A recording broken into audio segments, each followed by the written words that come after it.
It is now my pleasure to introduce Dr. Timothy P. White, Chancellor of the California State University, one of the largest and most diverse systems of higher education in the United States. As the 7th Chancellor to lead the CSU, White is a champion of inclusive excellence and student success and a proponent of bringing individual education to scale through the expansion of proven best practices. The CSU is also positioned as a state and national leader in promoting and protecting federal Title IX rights, environmental sustainability and diversity, which is reflected in the CSU's diverse campus leadership.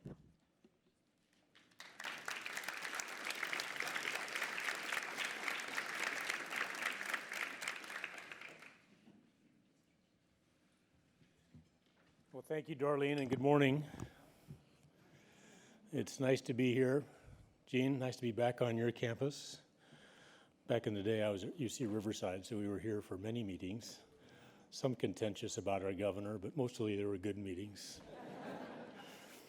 But like any scientist who finds himself or herself in front of a microphone at an event like this, dedicated to addressing climate change and educating the future scientists and policymakers and educators, my instincts are to expound a little bit at the higher and ever-increasing volume of issues that we confront on this planet, about the really existential complications and threats that we have with climate change and all it's impacting in our world.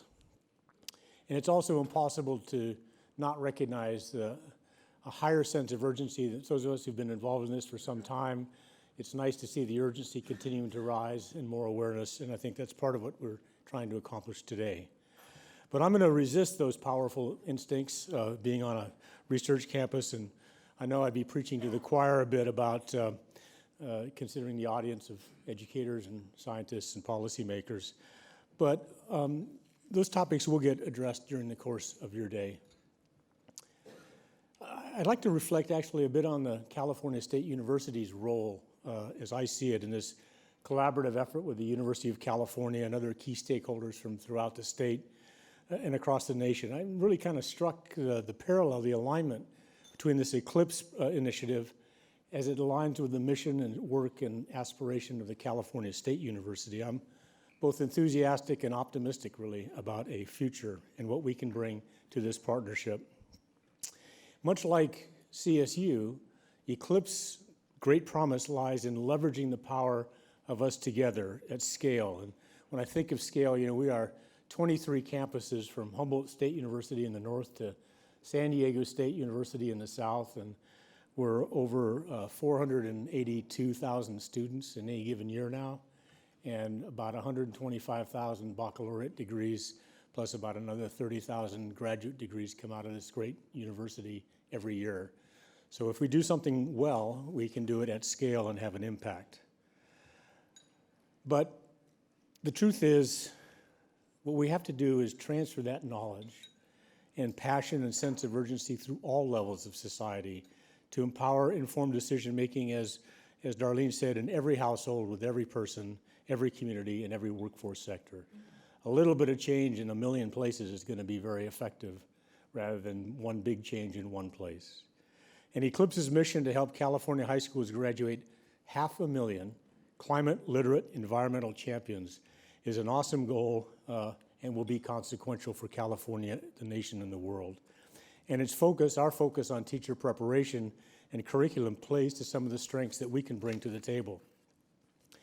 Teacher ed is in the DNA of the California State University. It can be traced back to Cal State's earliest ancestor, the Men's Evening Normal School, which was established in 1857 to prepare San Francisco's high school teachers before moving to San Jose in 1871 to become the first Cal State campus, San Jose State University. And today, the CSU leads the nation in teacher preparation and in education innovation. We prepare half of California's teachers and nearly 1 in 12 of the teachers nationally. That's doing work at scale. And across our 23 campuses, sustainability education is integrated into our teacher preparation programs. You'll hear about some of those during the course of the day today. But I wish to emphasize that these groundbreaking teacher education programs are just part really of a holistic movement to integrate sustainability throughout our curriculum. A critical part of the CSU mission is to develop a workforce that will drive California's future prosperity, one that we know now is utterly dependent on sustainability and climate literacy. Not only do we need graduates with the knowledge and skills for the emerging green economy, California needs environmental champions across all sectors. We need climate literate engineers, social workers, public servants, agricultural professionals, healthcare providers, business executives, artists, architects, and of course science teachers and the occasional chancellor and governor. That's why, in addition to offering specialized degrees and minors in topics related to sustainability and climate solutions, we are integrating climate and sustainability courses across all of our academic disciplines. Currently, there are more than 4,500 sustainability-related courses offered across the system, and a growing number of campuses are creating sustainability general education pathways, enabling students, regardless of major, to fulfill their general education requirements while simultaneously acquiring a depth of knowledge in environment, climate, and sustainability. Our Living Lab is called the CALL program. Campus is a Living Lab. Provides grants for initiatives that help students work in this area to address a campus facility or operational issue, and currently we have 67 CALL projects going on across our 23 campuses. And opportunities for multidisciplinary research exist at more than 65 sustainability-related academic institutes or research centers at the CSU campuses, many dedicated to providing solutions to the most pressing environmental issues facing the local campus communities that we serve up and down the state. Examples include Chico State's Regenerative Agricultural Initiative, which shows great potential in the areas of climate and food policy, agricultural husbandry practices and business models, as well as food justice. And at San Jose, students in the Spartan Superway project, that's hard for me to actually get out, are working to develop solar-powered, automated rapid transit network systems for urban environments to address some of the critical transportation challenges facing the Silicon Valley and Westwood. That's for Eugene. Additional research opportunities, much needed opportunities to connect with the natural environment are available at 30 marine labs and biological field stations across the CSU, encompassing more than 77,000 acres of living learning laboratory space that we operate. It's really quite a remarkable asset California has. So leveraging this power of education at scale, preparing a future workforce and a future nature of work to drive California's prosperity, these are two critical ways in which ECLIPSE is aligned with the broader work of the California State University. But there's a third one, and I think it's really, really an important one, and that is advancing equity for Californians who come from underserved communities. Most of us in this room understand that the impacts of climate change on health, finances, and overall quality of life fall disproportionately on low-income and historically underserved populations. These individuals are more exposed to pollution. They often live in housing with insufficient insulation or air conditioning. They spend a larger percentage of their household income on energy costs. They comprise a large percentage of our folks in the workforce, particularly in agriculture and other areas, service areas, and have an economic hardship related to climate and climate change than others in other parts of the state. And their communities often take longer to bounce back from climate-related natural disasters. And these existing inequalities will only be exacerbated as the impacts of climate change intensify, and that, quite frankly, is just plain wrong.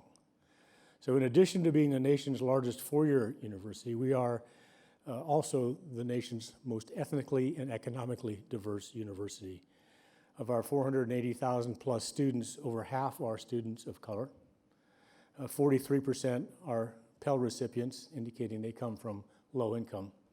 And 1/3 of their first in their families to venture beyond middle school or high school into a college environment.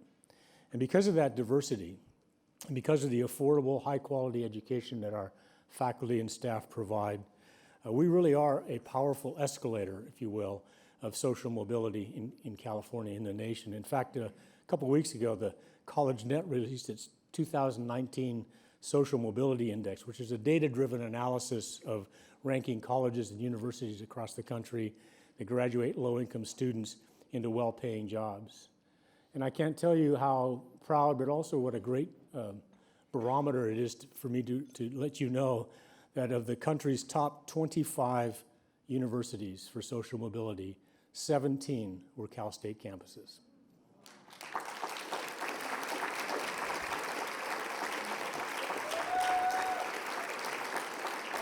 It's really powerful.